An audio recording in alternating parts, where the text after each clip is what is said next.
Selamat Tahun Baru 2022, semoga para pendengar dimanapun Anda berada punya semangat baru juga. Saudara-saudari pemirsa, melalui saluran redaksi Gema Baptis Timika Papua, kami bagikan informasi seputaran ibadah sambut Tahun Baru yang dilakukan oleh umat Kristen di Papua. Jadi siapa yang ada di dalam Kristus, ia adalah ciptaan baru, yang lama sudah berlalu, sesungguhnya yang baru sudah datang, 2 Korintus pasal 5 ayat 17.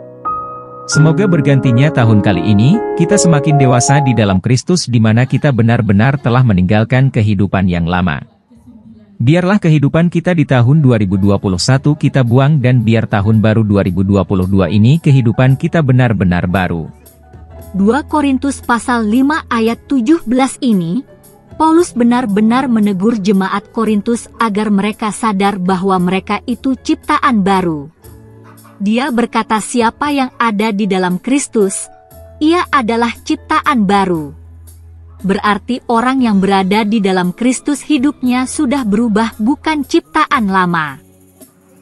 Ia sudah menjadi ciptaan baru di dalam Kristus.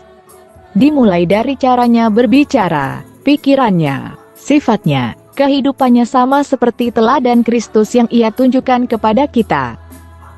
Namun jika saudara masih hidup seperti kehidupan lama yang sama dengan kehidupan orang-orang yang tidak mengenal Tuhan, misalkan pemabuk, pemarah, emosi, mudah tersinggung, iri hati, itu menimbulkan tanda tanya besar apakah orang ini ada di dalam Kristus. Sebab firman-Nya mengatakan, orang yang berada di dalam Kristus ia adalah ciptaan baru.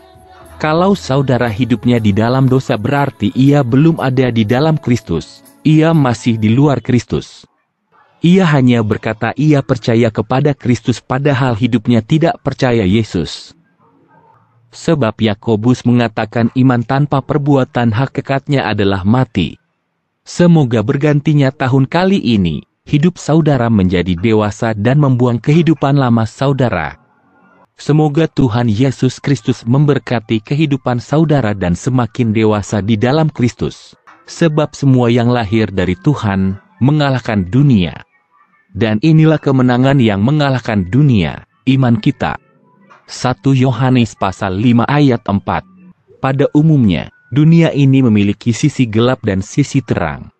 Namun kata dunia atau kosmos yang dimaksudkan dalam Alkitab seringkali dihubungkan dengan yang jahat. Simak cuplikan khotbah Bapak Niban Wenda STH berikut ini.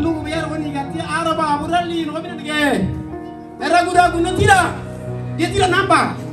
Itu yang dimaksud. Jadi kelahiran secara rohani itu yang dibutuhkan oleh Tuhan.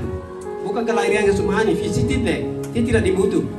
Tahun ini kelahiran rohani yang dibutuhkan. Sebabnya ayat panggilan tadi baca. Titus 3 ayat 5. Dikatakan begini. Pada waktu itu dia telah menyelamatkan kita. Bukan karena perbuatan baik yang telah kita lakukan. Bukan karena perbuatan baik yang kita lakukan. Tetapi karena rahmat oleh permandian kelahiran kembali. Dan oleh pembaharuan yang dikerjakan oleh Roh Kudus. Ini Titus 5 ayat 3 penting. Dua kata yang disebut di sini. Pertama permandian. Yang kedua pembaharuan. Siapakah yang mengalahkan dunia? Kalau dunia itu menunjukkan orang-orang yang kurang paham, pengaruh-pengaruh yang palsu. Sebab itu, siapa mengalahkan dunia? Siapakah mengalahkan dunia? Mari kita lihat ayat yang pertama yang kita baca tadi. 1 Yohanes pasal 5 ayat 1 bunyi demikian. Setiap orang yang percaya bahwa Yesus adalah Kristus. Dia mengulang lagi kata iman di ayat yang keempat. Dan inilah kemenangan yang mengalahkan dunia, iman kita. Lalu di ayat yang kelima ulang lagi. Siapakah mengalahkan dunia? Selain daripada dia yang percaya bahwa Yesus adalah anak Allah. Siapa yang mengalahkan dunia? Yang pertama, setiap orang yang percaya kepada Yesus Kristus. Yang pertama, poin pertama itu. Abi nikio bembalu yetu to bembaluan negara itu ne mengalahkan lagi ini. Ini malu tuh yang mau bikin hati. Ulali atau tali yetu to bembak kerak nonen malu tuh yang mau bikin. Ini pertama tuh. Obem pakai ti. Ini malu tuh yang mau bikin. Kalau dalam bahasa Inggris ada dua. I believe. Itu saya percaya atau tidak. Antara percaya dan tidak, kata yang dipakai kata believe. Jadi yang kedua, trust. Trust lebih dalam. Itu sesungguhnya saya percaya. Itu kata trust. Kalau believe, ya diterjemahkan mungkin bahasa dalam Alkitab ada yang kata lebih banyak kata pakai I believe. Believe Jesus. Itu yang dipakai di Alkitab, terjemahan berbeda-beda. Dan kalau saya temukan kata trust ini lebih arti, lebih menekan. Saya sesungguhnya percaya. Itu kata trust. Sebenarnya kata percaya ini saya lihat di bahasa Yunani, pisteuo yang dipakai di sini. Pisteuo. Percaya, trust. Obe bakui. Obe bakira. Yang kenal obe bakira. Obe kenal ni obe bakora. Ini kata trust ya.